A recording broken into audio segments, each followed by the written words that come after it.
To darkness, beyond the grave, to an unexplored dimension, as we travel to the mysterious realm of ghosts.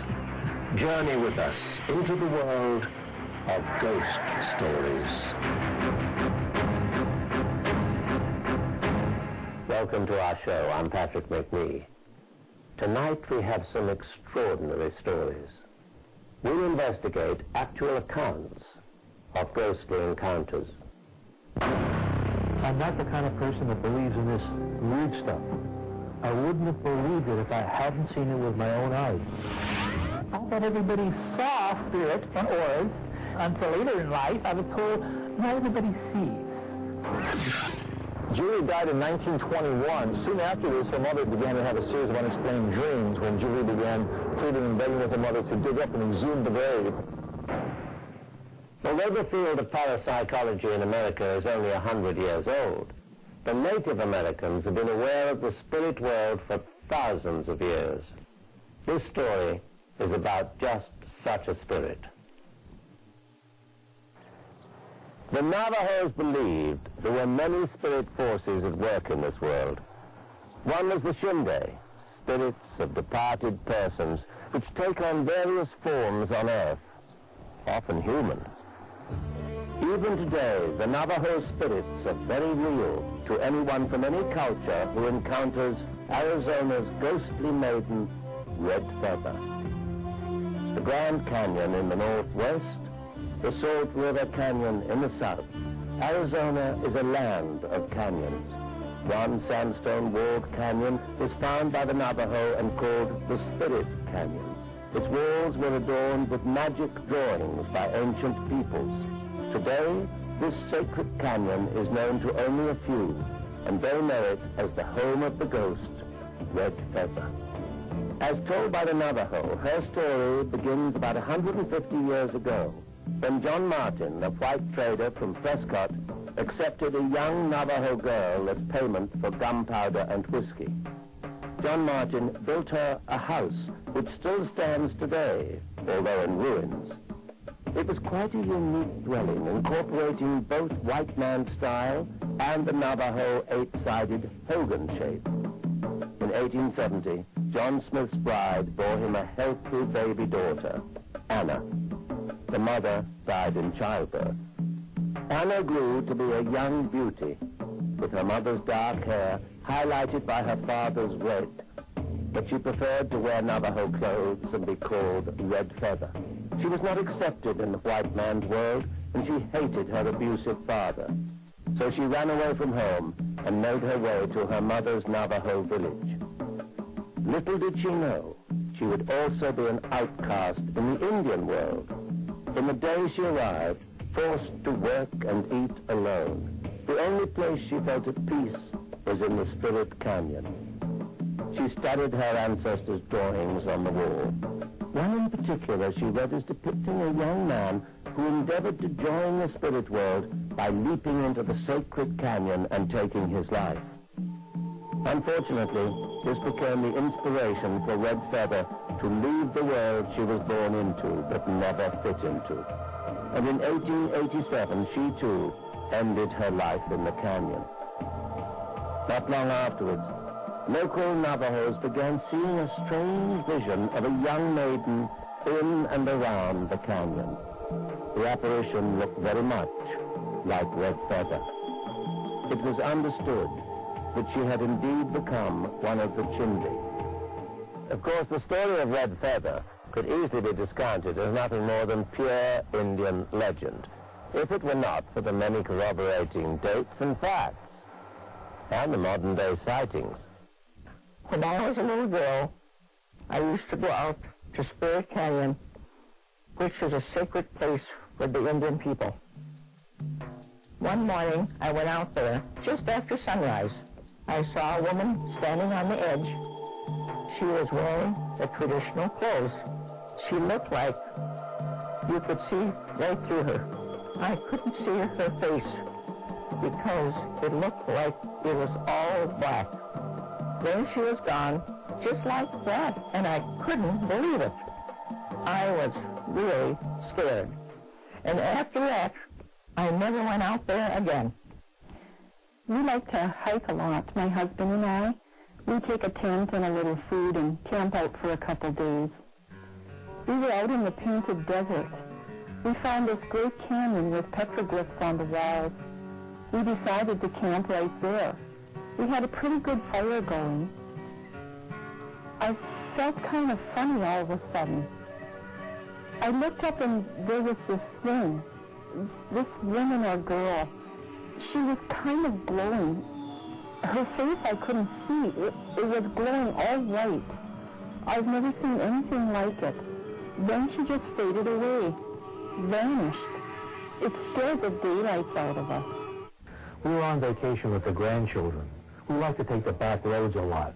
We really feel that you see much more that way, especially with the kids. We've been to the National Monument north of Window Rock, and we were on 191 headed back down to the Petrified Forest. I saw a very strange girl walking on the side of the road, dressed in Indian clothes. I'm not sure what it was, but something made me stop. And I looked at her, and she just vanished. I'm not the kind of person that believes in this weird stuff. I wouldn't have believed it if I hadn't seen it with my own eyes. She just disappeared.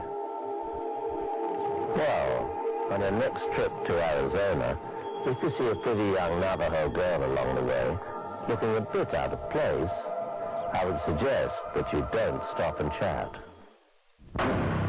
We flashed our lights like the legend says to, and we've seen the light come up down the road.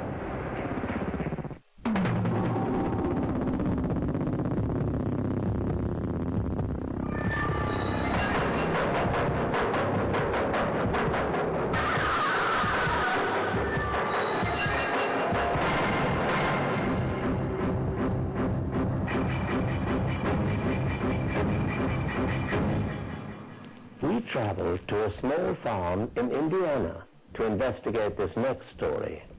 It seems that some spirit apparitions can be summoned by a flick of a light. Hundreds of people have come to this farm site to see this ghostly sight for themselves. Rensselaer, Indiana, a small farming community just 80 miles south of Chicago, known for its vast landscape and humble tranquility. It is also the site of one of the greatest unexplained mysteries of the century. Legend has it that Farmer Moody was chasing after his son's abductor in the darkness, guided solely by the light of his lantern from his tractor. After a gallant chase, the man escaped, leaving Moody's dead son behind. Out of despair, Moody hung himself. And he happened to hang himself right here on this particular tree. It's now a tree stump. 3 flicks of your car lights is said to summon the spirit of Moody and his bright lantern light. Witness Bob Lemire recalls his own experience. And I've seen the light myself coming out here. I've seen it. We came out here and we flashed our lights like the legend says to, and we've seen the light come up down the road, get bright, and then seem to taper off as we went down the road. Lemire's startling home video footage documents his sightings. As he and his friend John approached the stump, they flicked their lights 3 times. Witnesses claim the light can even appear at will, as it did here. The 2 lights on the right are known objects, while the one on the left appears much closer. After a few minutes, they notice something strange. The light vanishes. A few moments later, it reappears much brighter. After hearing Lemire's story, we decided to investigate. The first step was to call Moody with our car lights. So go ahead, flick it 3 times. Now let's look in the distance to see if anything happens. Unfortunately, nothing was seen after several minutes. We tried again. Then it happened. A light from the cornfield appeared in the darkness. You can see it in the upper left-hand corner of your screen as our cameraman tried to zero in on it. We have circled it for easier identification. The light appears to be in the sky, but I assure you this is ground level. As you saw, we went from total blackness to the sudden appearance of this strange light. It was time to get a closer view of our findings. What we've got here that could be one logical explanation is this particular stop sign right here. This thing here gave sort of a reddish glow from about 1.25 miles down. These other signs at the end of the road could have reflected light as well, but I was wondering where the source of a known light could have been. There was nothing out here. I mean, this is absolutely endless. There's absolutely nothing out here whatsoever besides this. Upon returning to the tree stump, we were amazed at the amount of spectators gathered to see Moody's light. Among them was another witness with an even closer encounter. This gentleman, Doug, over here, just told me a story that he was here last night. What did you see last night? Right up by the side of the road, there was a little body with a lantern just walking around, looking on the side of the road. You could see the whole outline of the body. It was bright yellow, and so was the lantern. Whatever skeptics may say, we were there and we saw this light appear from an origin not one of us could trace. The glow of Moody's light will continue to be one of our greatest mysteries. I thought everybody saw spirit and auras. Until later in life, I was told not everybody sees.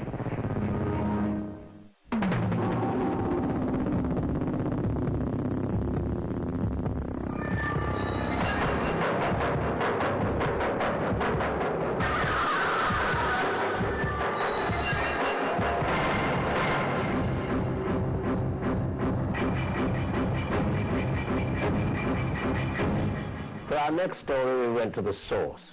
A group of spirit hunters who not only study spirit entities, but can detect them around you, your home, or your property.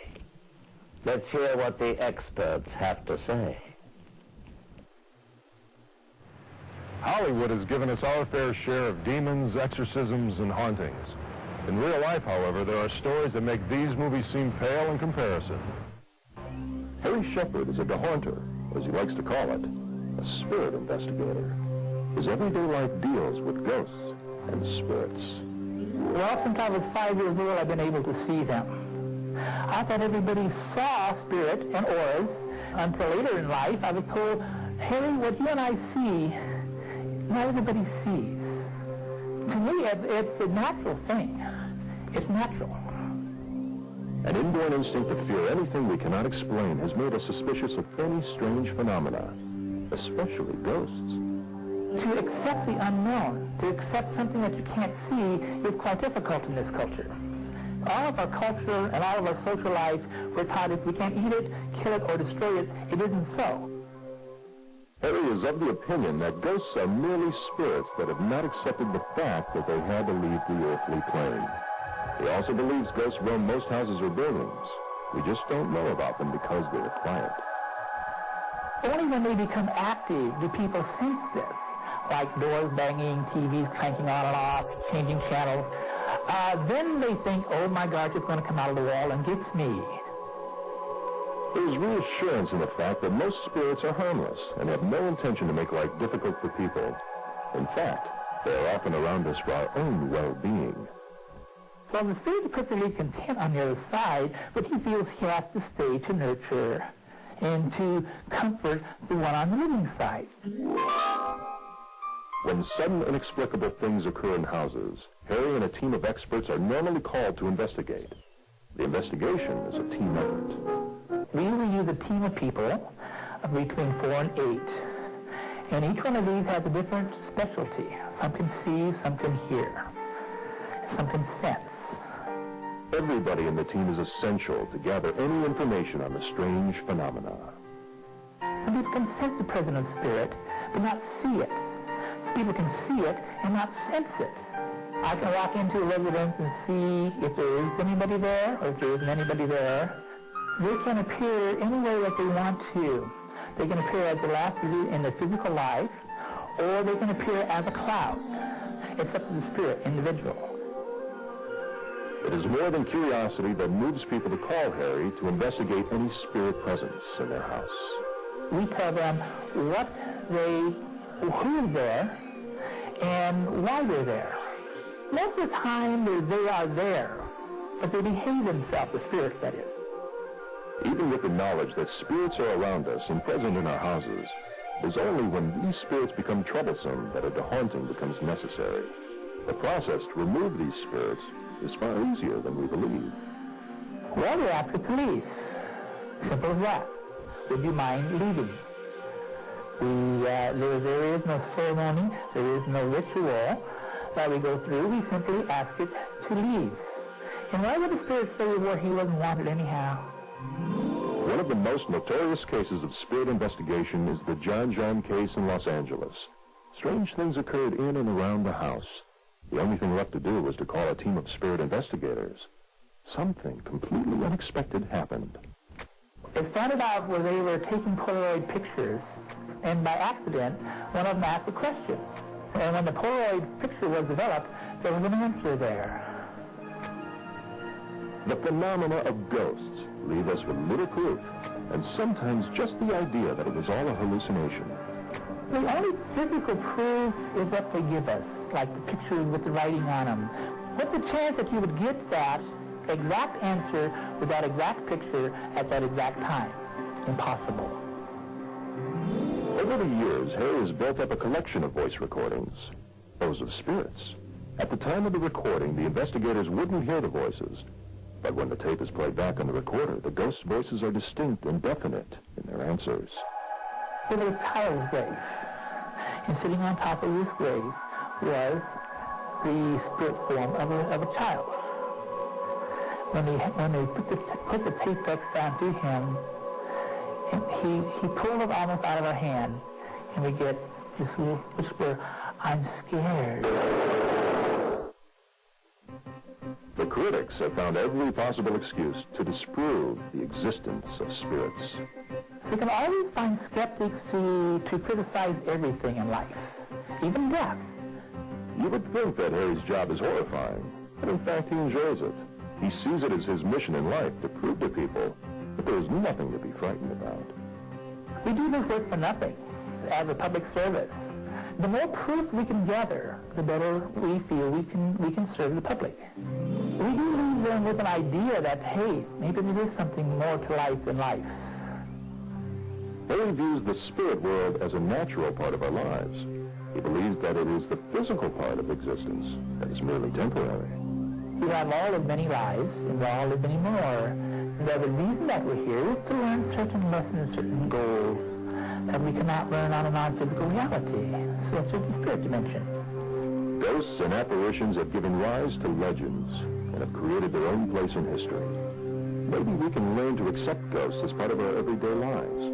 After all, if we think about it, what are ghosts but the mere shadows of their former selves? I felt this incredible energy come over me, and it was this Chinese entity, Li Sung.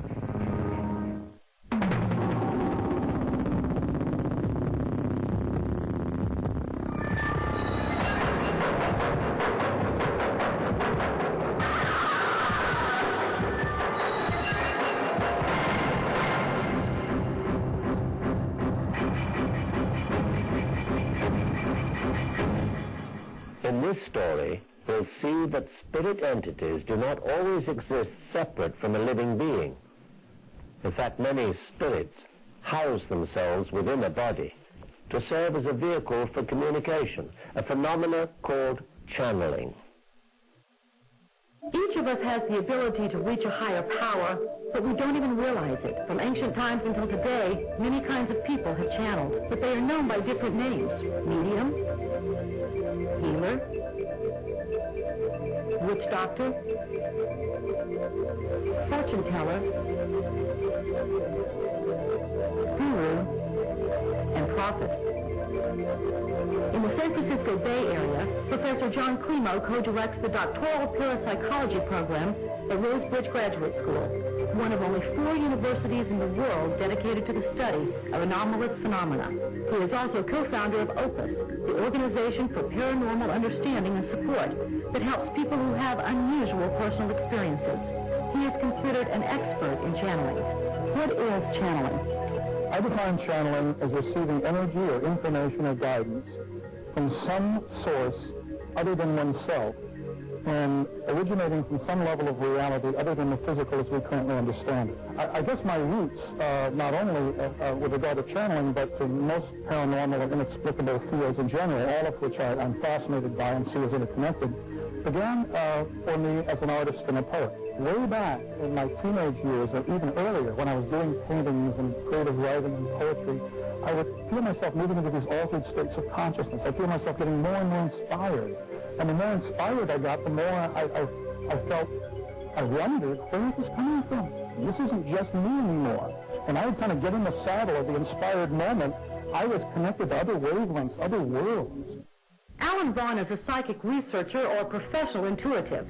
He uses his talents in psychic archaeology to discover ancient ruins and in research experiments on psychic phenomena. But he also has the ability to channel an entity from another time. I went to a number of mediums to see what they could say about me. 3 of them said that I would be doing channeling myself one day and gave me the name of this Chinese entity, Li Sun. Well, my response was, over my dead body. I felt this incredible energy come over me. And it was Li Sun. There's what I would call full trance or unconscious channeling, where the channel goes away or goes unconscious and then comes back after the experience has occurred and doesn't have recall. I channel in a trance. It's like listening to a distant radio, as Jane Roberts once said. I experience it very similarly, but Li Sun shows me pictures of everything he's talking about. And then he impresses me. He's like standing behind me, and he impresses me so that it all comes out in English. What I call in my book open channeling. It's the kind of thing that I do. I don't lose consciousness. I don't stop being myself. And as far as I'm aware, there is not a particular identifiable entity that's talking to me, that's working through me. So far as I know, it's still me, but it's more than me.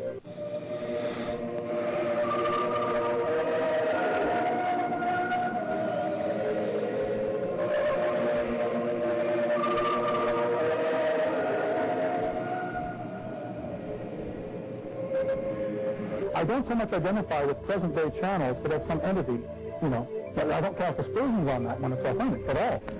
Good day, my friends.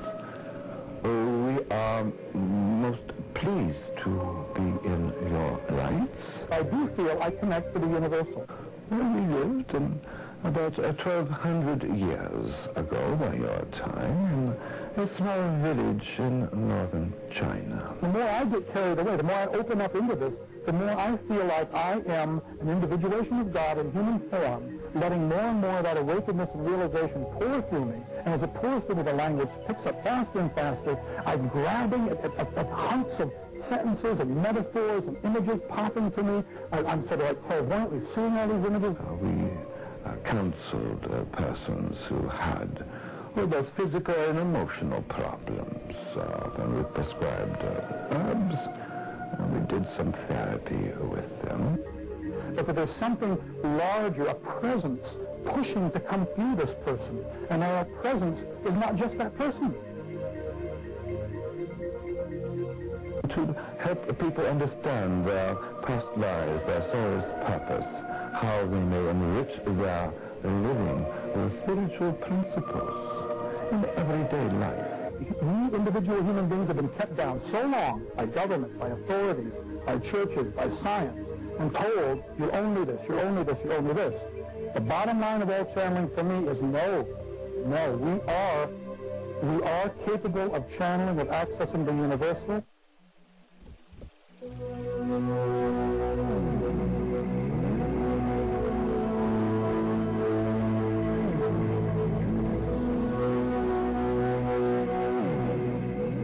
There can be danger in whom you connect to in a channeling process, and there can be danger in your own psychological strengths. Many people have the will to believe. I have the will to believe. Skeptics have the will to disbelieve. And in parapsychology, there's 2 camps, the sheeps and the goats. The goats are those that don't believe. The sheep are those that tend to believe. For me, the ultimate channeling is to channel God, the universal creator, creation, being, Mother, Father, as Lazarus says, God, Goddess, all that is. I think we're capable of connecting with all that is. As you incorporate more of the higher teachings into your understanding, and then you are also able to teach others. So there must be spreading across the planet this consciousness of spirituality, of hope, and of creating miracles. Heaven is within us. I mean, we are potentially all channels in that we are all able to connect to universal heart and mind and wisdom and energy and be representatives of our Creator. Julie died in 1921. Soon after this, her mother began to have a series of unexplained dreams when Julie began pleading and begging with her mother to dig up and exhume the grave.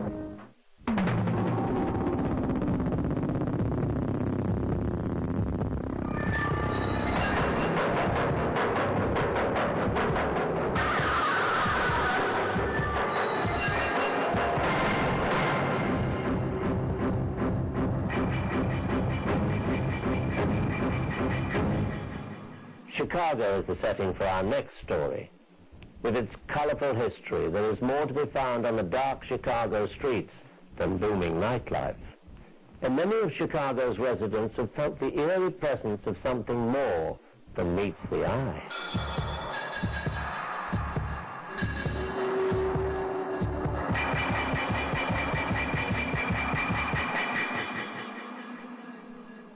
Today we're going to take a look at a different side of Chicago, its sordid history, that which is filled with cemeteries, murders, and ghosts. People claim to see and feel ghosts. But ghost hunters are becoming much more scientific about the spirit world.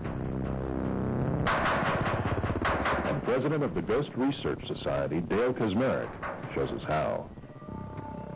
These devices will pick up that disturbance, and then we can try other equipment like our cameras and tape recorders and so forth. Basically what this does is it picks up static electricity discharges in a given location. Another DOS meter, which doesn't give an audible signal, but actually gives LED lights. We have a Geiger counter out here.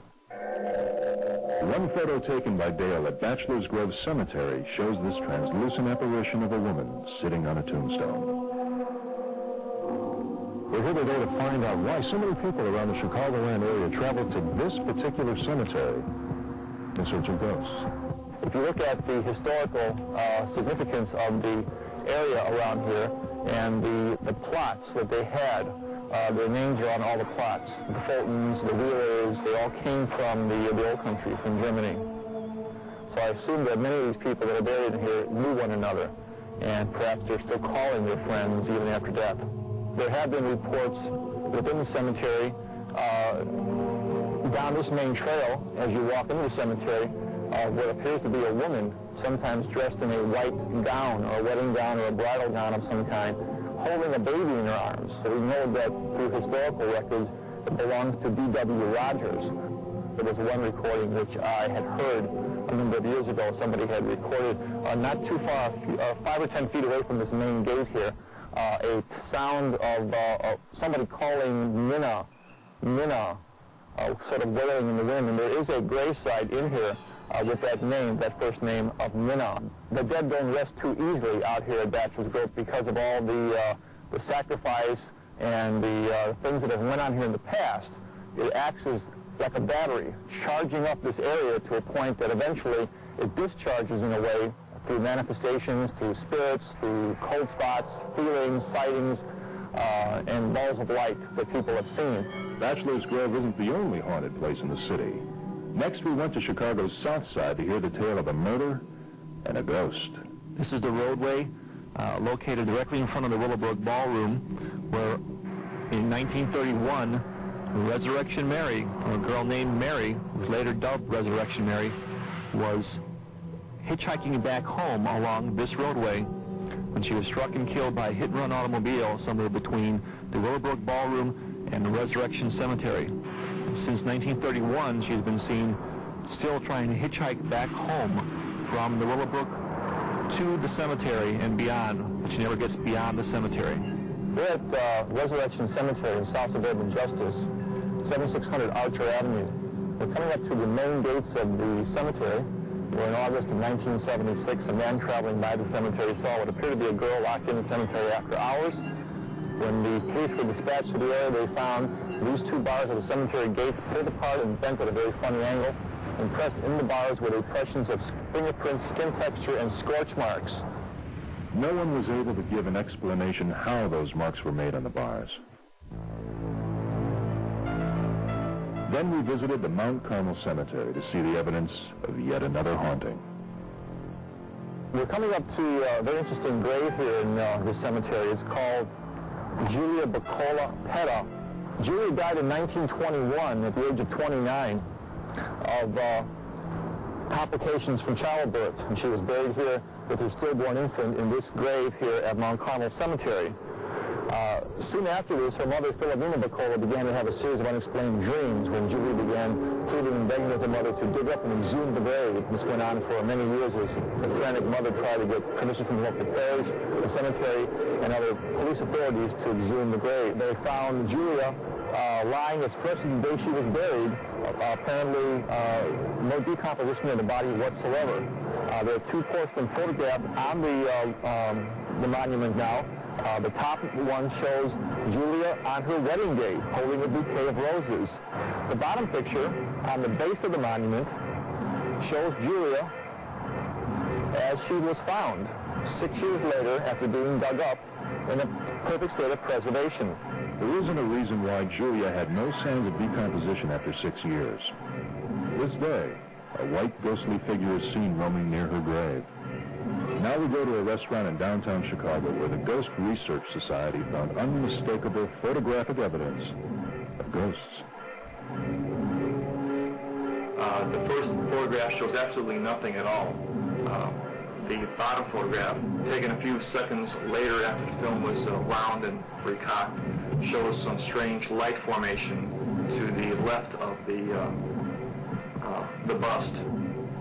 What appears in this photograph, if you look to the extreme left, near that table, it appears to be a semi-transparent figure of a monk-like individual, apparently cowled in a monk's habit.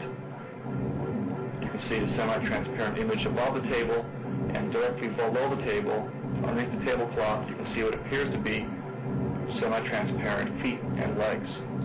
This videotape was recorded by the Ghost Research Society at the stakeout of the restaurant. Listen closely.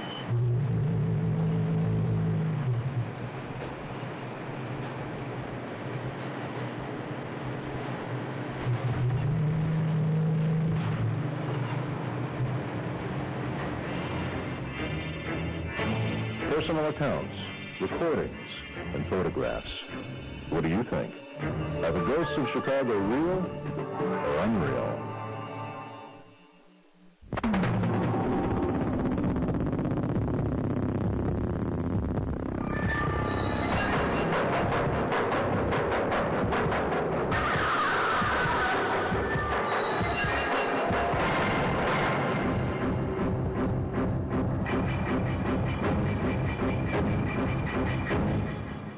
Let's say you think you might have some ghostly spirits living at your home with you.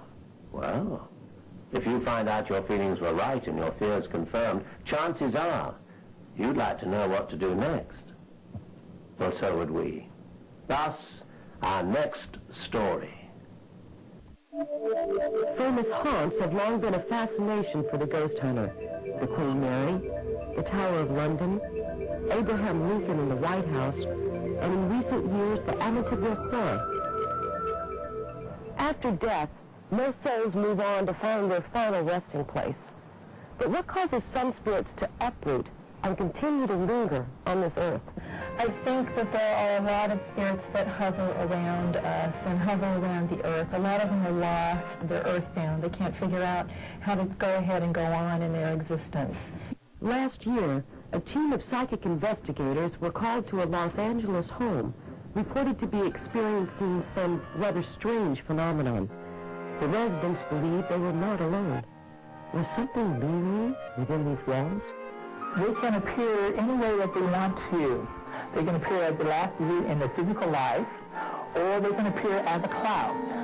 It's up to the spirit, individual. We tell them who's there, and why they're there. There's been a murder in this building somewhere. Someone was murdered here, a woman was murdered here. Did you guys check out that front door? I picked up a heart attack in there and I couldn't breathe. This place. This is an interesting place. The thought form that was created here is of angry fights, arguments, and etc. And it will affect you. It will affect anybody who's in this room. There is a female spirit. There's a sense of a female being here. And you can see them standing there. Or if you're watching TV and you see the movement out of your eye. You turn, and it isn't there, but it is. While some spirits remain locked in their tragedies, there are others who linger on for protection.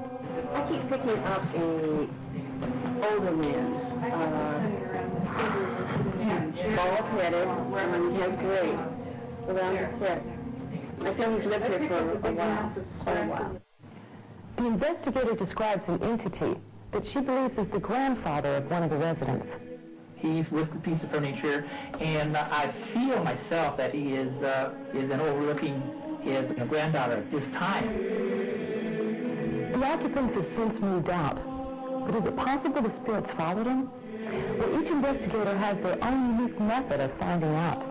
What I look for basically is electricity. We don't have that something of a spiritual type of energy source. I use clairsentience, clairaudio.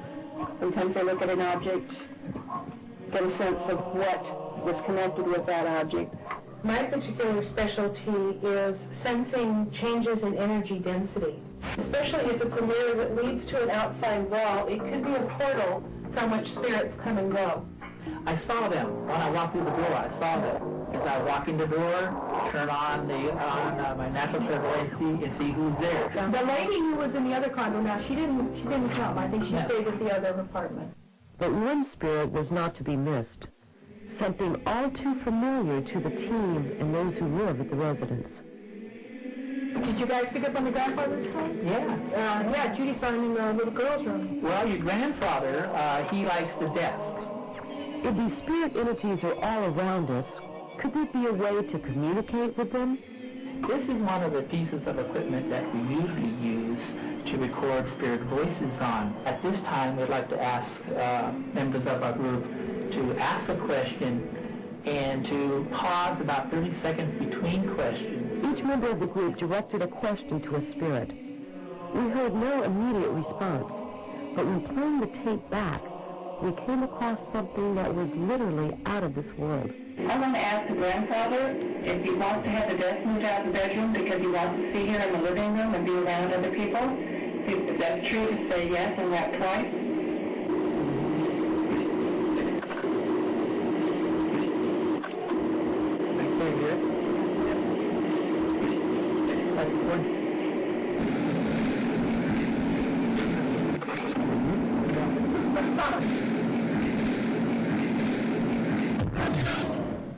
Just because we don't see anything doesn't always mean there's nothing there. The bond between life and death raises new questions.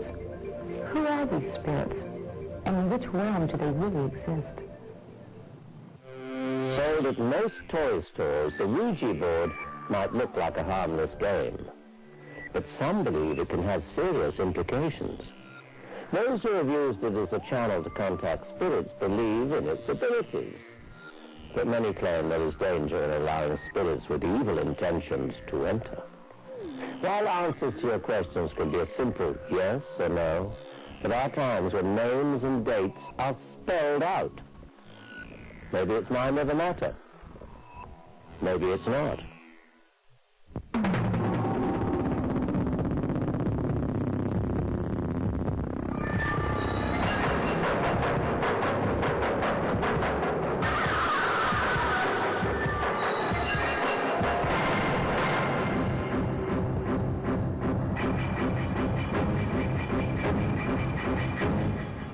Among the glitter and glamour of Hollywood lies another dimension, the unexplained mysteries of death, violence, and tragedy which live in the haunted depths of Hollywood. From Hollywood studios to stars' homes, even the dead cannot resist being in the limelight. Internationally known artist Charles Bragg lives in a home with a uniquely star-studded legacy. This is an old house, and it was originally built by William Randolph Hearst for Marion Davies' favorite director, Robert Vignola. And from what we understand, he would rehearse her up here. There's a little theater downstairs with a proscenium and curtains, and it's like a tiny theater. And she would come up here and rehearse with Vignola, and then twice a week, William Randolph Hearst would come up here and she would put on little shows for him. I'd like to say I don't believe in ghosts. I'd like to, but I really can't.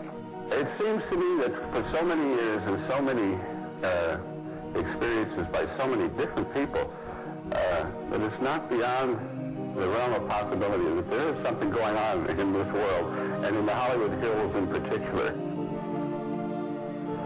Well, this is my studio, and it's a very important room to me, and I'd worked here for a couple of months before I realized that this is also where Marion Davies put on her little shows for William Randolph Hearst. And I thought it would be a good idea to just hang curtains on it, just to add a little atmosphere to an artist's studio. And it seems that that's when things started to happen on this platform, after the curtains went up. Suddenly our dogs started to respond. Right around 8:50 in the evening, they would be sound asleep, just relaxed by the fireplace. And all of a sudden they would jump up, get very alert, and then both of them simultaneously make their way down this little passageway, sort of almost a secret little passageway down. And I just find them down there just sitting in the dark, looking straight towards the stage.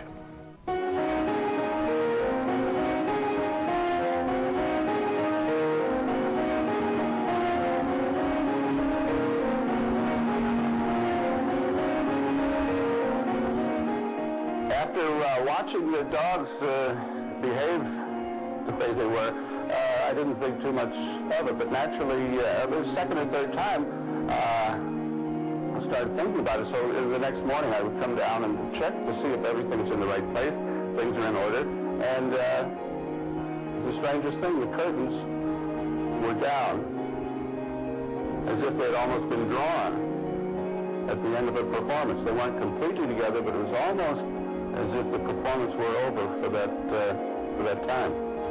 And so I put them back up and tried to paint and forget about it, but I can't.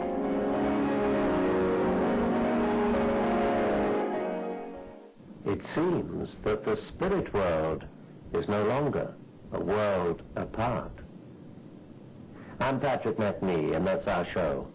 Thanks for joining me on Ghost Stories.